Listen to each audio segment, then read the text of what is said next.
Quiet, please.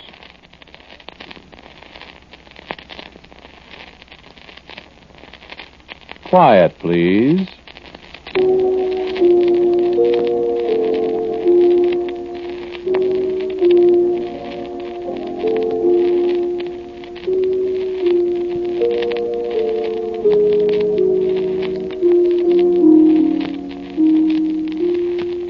Today's story, written and directed by Willis Cooper and featuring Ernest Chappell, is called Inquest.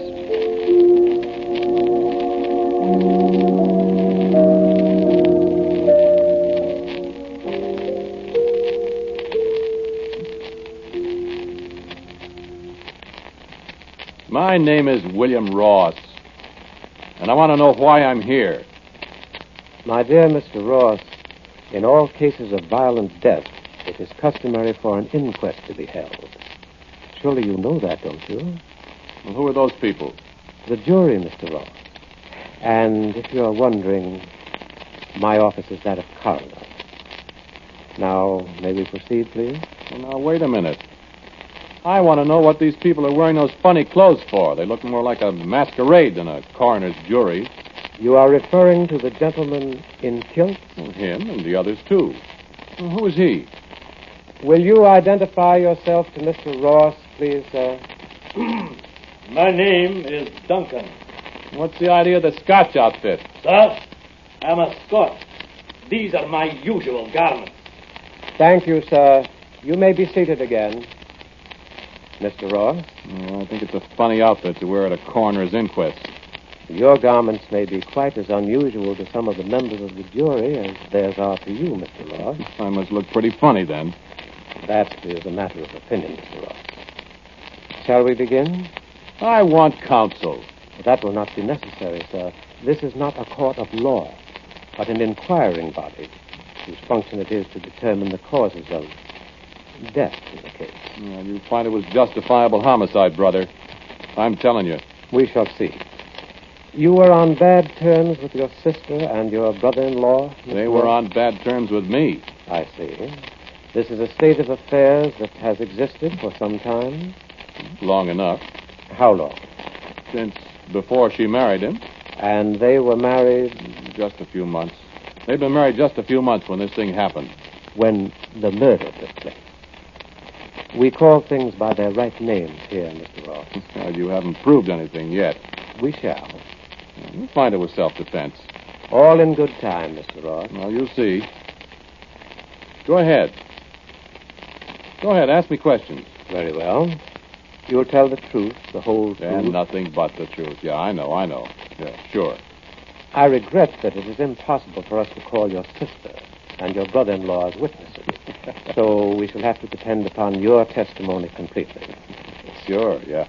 I know. But perhaps you can tell the jury something about the causes behind this ill feeling between you and your sister, Mr. Ross. I certainly can. Do so, please. Well, it's pretty simple. Eileen was born in 1908, 2 years before me. There were just the two of us. I understand your parents were wealthy, Mr. Ross. Yes, they were. That's part of it, too. I suspected it was. Go on. I haven't got any money. But what's he laughing at? Well, none of the people who come here to testify ever have any money, Mr. Ross, for one reason or another. Well, that's not funny. I agree with you, Mr. Ross. Kindly refrain from unseemly mirth, gentlemen. Go on, sir. Well, our parents were drowned in the wreck of the Vestas. When was that? 1927? 1928. Yeah, that's right. 28. They left everything to us. Quite a lot of money. Yes. But there was a catch to it. Address the jury, Mr. Ross. What? Well, I said there was a catch in it. We weren't to get all the money right away. We were both underage, you see. Eileen was 20 and I was 18. Will you speak up, please? All right. We got $5,000 a year at first, and we were to get the rest of our shares when we came of age. That was a considerable amount, Mr. Ross? It was. So I was supposed to wait 3 years. Eileen got hers the next year in 1929. I had to wait. Did you wait, Mr. Ross? Yes. Well, I waited till Eileen got her share. I mean, after all, it was our money. It wasn't fair for Eileen to have that much and me not have a cent. Was it? We're not here to judge such things, Mr. Ross. This is a coroner's jury. Well, you see what I mean. Go on, sir. So I saw people making money that year hand over fist. All you needed to make money was some money to start with. And I didn't have any. What about your 5,000? No, I lost that. Gentlemen. Well, I borrowed money from her. I mean, I didn't borrow it either. I showed her how I could make a lot more money for her by just investing her money. But I don't want any more money, William. I told her if I had my money, I'd put it into investments and double it or triple it. But she just smiled at me. She had the most aggravating smile I've ever seen. No matter what I'd say, she'd shake her head and smile at me. Was that when you forged her name, Mr. Ross? I don't think that's for you. Well, of course, I'm no judge. You promised to speak the truth, you know, Mr. Ross. Well, I signed her name to a bank draft, sure. I was doing her a favor. I was going to make a lot of money for her. Of course. And I was going to have my money in another couple of years. There isn't anything wrong with that. After all, we were brother and sister. And it wasn't my fault the market crashed. Was it? Of course not, Mr. Ross. Well, of course it wasn't. Just for the record, Mr. Ross, how much did she lose? All her money. Well, not all of it right away. There was about $65,000 on the draft, you see, but when the market started to slip, there was margin that we had to get up, you see. I explained to her in words of one syllable how if we didn't put up margin, we'd lose everything we'd invested. Well, that's where the rest of it went. Of course, you couldn't put up your own money. How could I? It was tied up in government bonds and things like that for another year. I couldn't touch it. I explained that to her. And she was still unreasonable. Well, I should say she was. A thief. A despicable thief. Called me names. Get out of here and never come back. Tried to throw me out of her house. Not even a place to live. She changed her tune when I pointed out she didn't have a house to throw me out of, though. Oh, brother. Oh, was that a battle. That was when her arm was broken? Well, how did I know she was going to fall down? I just gave her a little push, pushed her away from me. Women are so delicate. It's too bad, though, really, that her arm was permanently deformed. Yeah, it certainly was. But is that my fault? I offered not once but a dozen times to take her to a doctor and have the arm re-broken and set again. Could have been done very easy. Just re-break it and set it again. But what did she do? No, William, I like it this way. This way is a reminder. It keeps me from forgetting. It stops hurting, William. It doesn't hurt at all. Tell us, Mr. Ross, you received your share of the estate, all right? Oh, sure. And you want to know something else? Just as soon as I got hold of my money, You didn't reimburse your sister. Oh, I did better than that. I took her in to live with me at my new house. I didn't charge her a cent. She didn't have any money to pay you, did she? No, but I let her be a kind of, a housekeeper, you see. I thought it'd make her feel better if she, sort of earned her keep. I have no doubt. And she had money whenever she wanted it, brother. She never had to ask me for a dime. Every week when I gave her the house money, there was always something extra for her. $5, $10, $20 sometimes. She had no kick coming. Well, then I take it you feel she had no real reason to harbor a grudge against you. I don't see why she should. But she did. Amazing. Well, I take that back. I guess she did have an excuse for a grudge. Mm-hmm. Yeah, I guess she did. You know, about Arthur. Arthur? The guy she married. Your brother-in-law. No, that's right. Oh, that jerk. I didn't like him from the start. So naturally you did your best to prevent their marriage. Well, I was just thinking of her. What's your name? Why, I'm the coroner, Mr. Ross. Don't you remember? This is an inquest. Yes, but you must have a name. I can't just call you coroner, can I? Haven't you got a name? Oh, yes, I have a name, Mr. Ross. We'll get to that. In the meantime, the jury is waiting to hear the rest of your testimony. Oh, yes, the jury. I thought there were only supposed to be 6 people on a coroner's jury. There's more than 6 people over there. Oh, yes. Well, Besides those fellas in the masquerade costumes. Listen, coroner, what's the idea of all that?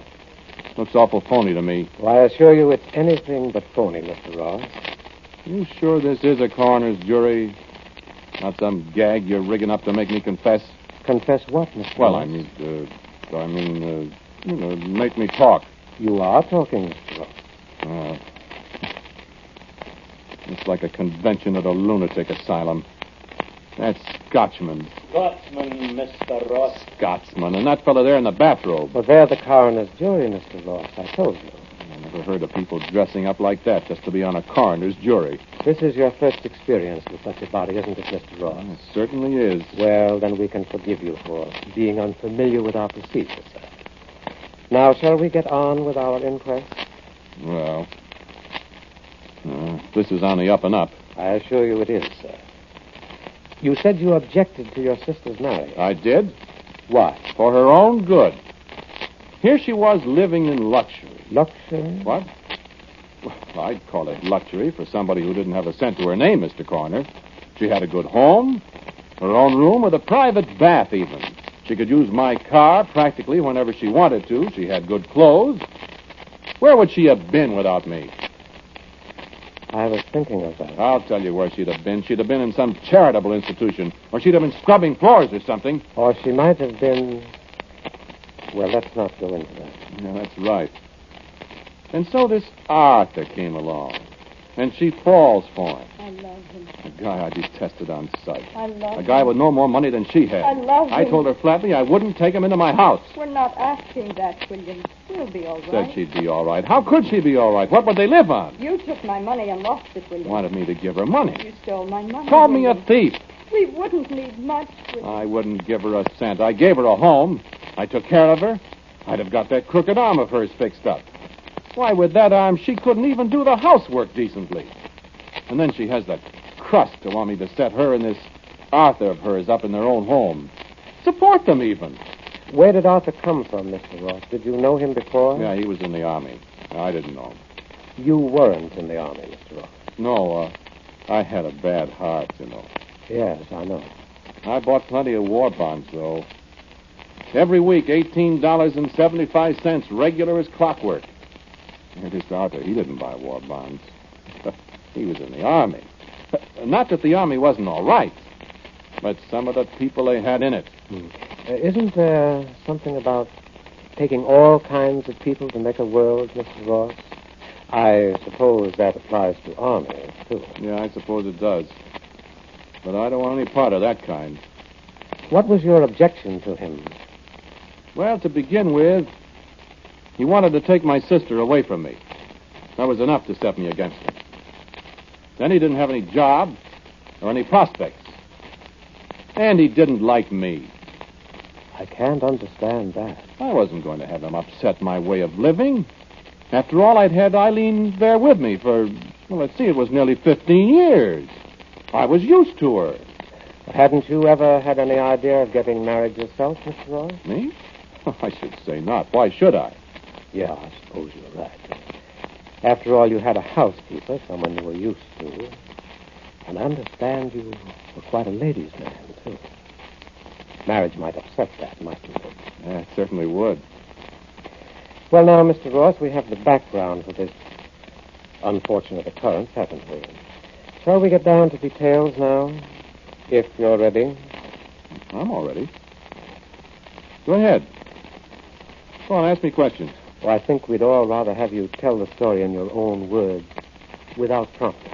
Well, say, listen. Yes, Mr. Ross. I didn't see all those other people before. What other people? I thought an inquest was a private thing. I didn't know you had an audience. Do I have to make a spectacle of myself in front of all those people? Which people, Mr. Ross? Those people back there behind your jury. The shadow back there. There's millions of them, far as I can see. Who are they? Oh, those people. Yeah, who are they? The people listening to you on the radio. On the radio? Are we on the radio? Didn't you know, Mr. Ross? Well, I certainly did not. Oh, that's too bad. Well, I never heard of a coroner's inquest like this. You said this is your first experience. Yes, but... We're wasting time, Mr. Ross. Well, what am I supposed to do? We want to hear your story. I've told it to you. Not all of it. Come, Mr. Ross. Listen. Come, Mr. Ross. Come where? Over here to this microphone. I won't do it. Oh, yes, but you will. I'm not going to talk to all those people. Yes, you are. Stand up, Mr. Ross. I've got my rights, you know. We are very considerate of your rights, sir. Just step this way. Now, if you please, Mr. Ross.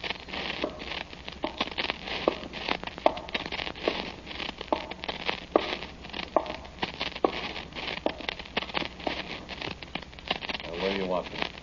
Right here, if you please, Mr. Ross.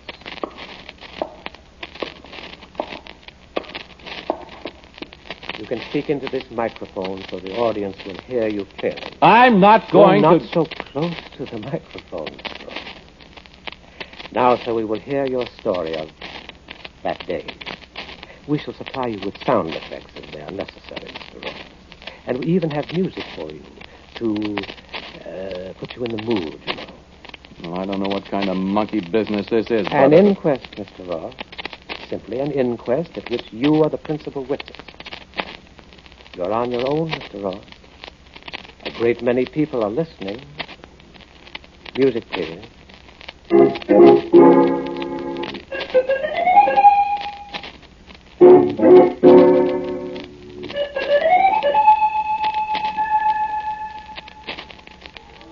Go ahead, Mr. Ross.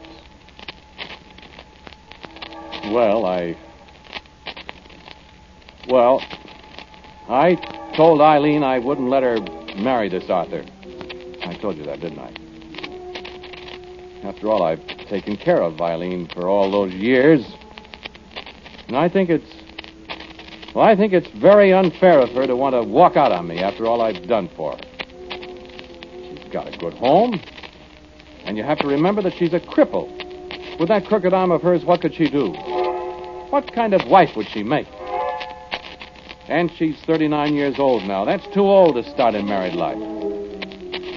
And this fellow Arthur is he's nearly 10 years younger than she is. Not only that, but how is he going to make a living for her? Sure, he was a lieutenant colonel in the Air Force. He got a lot of medals. He was a Japanese prisoner and all that. But lieutenant colonels are a dime a dozen now. And he's got no money and no prospects. He probably thinks Eileen's got money. He thinks he's going to get some of that. Well, Eileen, you know, hasn't got any money. It's my money. And she isn't going to get a cent of it. Unless I die before she does. And there's small prospect of that.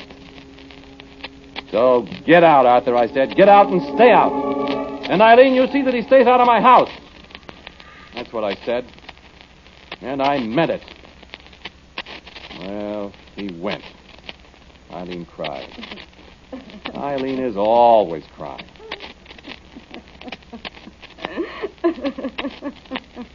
What's that? What's that noise? That's a sound effect, Mr. Ross. Perhaps you'd better listen to it a moment. Sounds like Eileen crying. Listen, Mr. Ross. I won't give you up, Arthur. I won't. Can't be Eileen. You said that... A sound effect, Mr. Ross. Listen.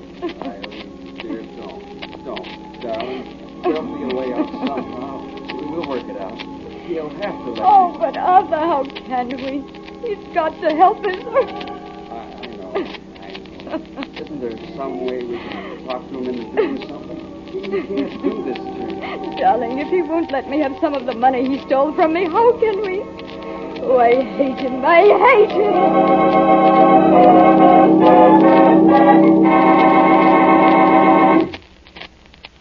Did you recognize our sound effects, Mr. Ross?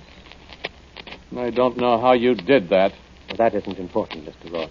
You did recognize it, didn't you? Certainly I did. That was 3 weeks ago. That was the day that... Well, that was the day I really went into action. You remember. I came into the room. Eileen was sitting with her back to me. She didn't see me. Arthur was facing me. Eileen didn't hear me come in the room, and of course he couldn't see me. And... perhaps you'd better explain to our radio audience why Arthur didn't see you, Mr. Ross, if he was facing you. Why, sure. Didn't I say he was blind? I walked right up to them before he saw me. Hate me, I said. And she jumped up in front of me. I'll show you, I said, and I reached out for him. He got to his feet, and he was turning his head looking for me, but he couldn't see me. I grabbed him by the collar. I'll show you, I said, and she leaped at me. See those marks on my face?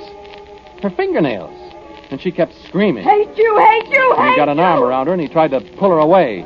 Don't. And we struggled, and I started pushing him toward the door, and she grabbed up a heavy ashtray and struck at me with it. And you grabbed her arm? Well, I couldn't help it if it was her bad arm, could I? Of course not, Mr. Ross. And, of course, Arthur couldn't see you. How could he? He was making passes in the air trying to find me. And you knocked him down. And threw him out. Next time I'll kill you, I said. You shouldn't have said that, you know, Mr. Ross. I know. It could be used against you. Well, I had to protect myself. Well, all right. I figured I'd fix that. I got the doctor for Eileen. She wasn't hurt bad. She just fainted when her arm got twisted. And she wouldn't speak to me. Stayed in her room. That house was an inch deep in dust. Dishes weren't washed. No groceries. Wouldn't come out of her room. I was pretty sore. I've got a violent temper, you know. I don't brood about things. I do something about them. Well, I let her stay in her room. And then finally I got tired of it. I went upstairs one morning with blood in my eye. I hammered on her door. I said, "Open up that door, Eileen." There wasn't any answer. I hammered some more. She still didn't answer, and I said, "Eileen, open up that door. I'll break it down." I said, "I'll take the cost of fixing it out of your allowance, too." There still wasn't any answer, so I got back and I slammed my shoulder against it, and then the second time, the lock broke and I fell into the room. And she wasn't there. That's right. She wasn't there. But the note was. Yeah, that's right. The note. She'd skipped out on me. She'd married that Arthur. That blind man. I thought I'd die right then and there. You didn't, though. No, but I thought I was going to. When I found she got into my safe, I'd forgotten she knew the combination. How much was missing? $15,000 in bonds. She stole it. How much did you get from her that other time? Well, that was different. This was stealing. I see. Well, I hunted high and low for her. I hired detectives, and they cost plenty, too. I didn't find her. I thought they'd be easy to find a blind man and a woman with a crooked arm, but they weren't. I used to lie awake nights thinking of what I'd do to them when I found them. You're making some very damaging statements, Mr. So Ross. I am, so what? We'll see whether it was justifiable homicide or what. Well, they came back. I was all alone. They knew I'd be alone. Was that the day, Mr. Ross? Yeah, that's right. They came in. Eileen still had her key. I didn't know they were there till she spoke from the doorway of the living room. We'd come back with you. And he was with her, standing grinning behind her in the hall. Grinning, he thought, at me, at his new brother-in-law. His face was turned in the wrong direction. Blind men give me the creeps. She came in the room and she put out her hands to me and she smiled. Aren't you going to congratulate us? And my head began to swim and the light in the room seemed to turn red and I staggered as I got up out of the chair and then she backed away from me and I heard him talking dimly. What's the matter, dear? William, what's the matter? The room began whirling around faster and I tried to speak, but I got kind of mumbled and Eileen yelled. William! And I reached for that fool Arthur's throat. Yes, I did. Listen to me. As I reached for his throat, I saw Eileen out of the corner of my eye, and she was picking up an old-fashioned dirk that was on the coffee table that used to belong to my grandfather. We used it for a paper knife. She was running at me, and I was trying to hold on to Arthur, and she stabbed at me, and I couldn't let go of him because he was struggling, and she cut my hand. Didn't I tell you it was self-defense?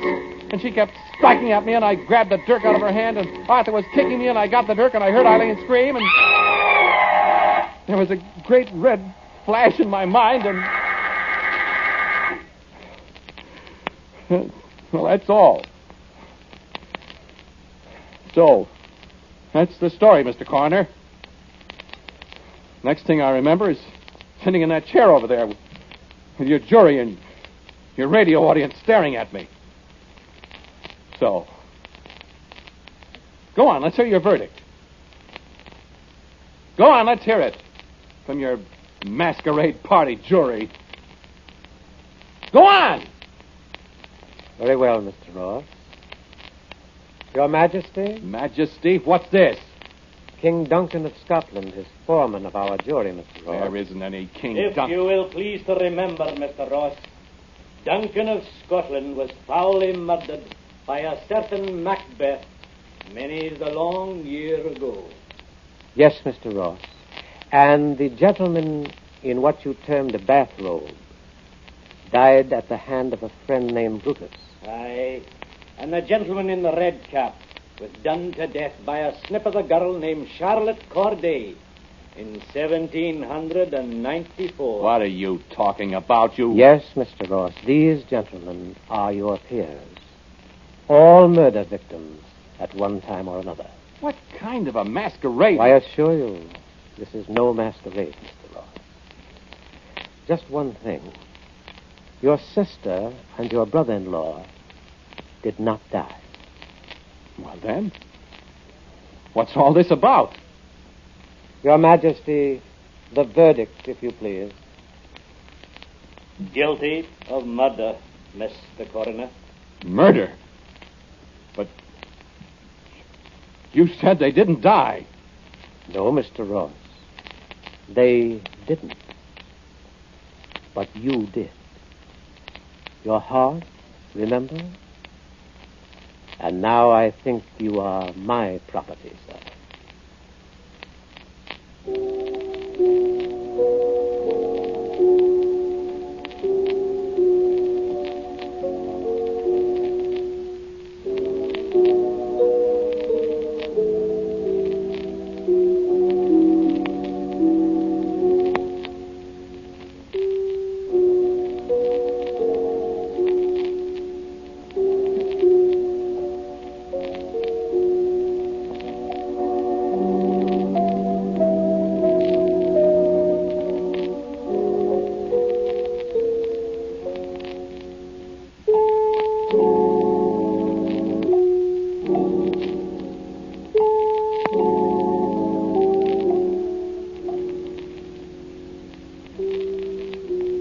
You have listened to Inquest, a Quiet Please story written and directed by Willis Cooper.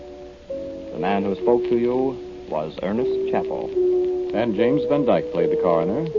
King Malcolm was Pat O'Malley. Eileen was played by Sylvia Cole. And Arthur was John Morley. Music was composed and played by Gene Ferrazzo. Now, for a word about next week's Quiet Please story, here is our writer-director, Willis Cooper. Next week's story is the adventure of a writer and the characters that he creates. It's called Bring Me to Life.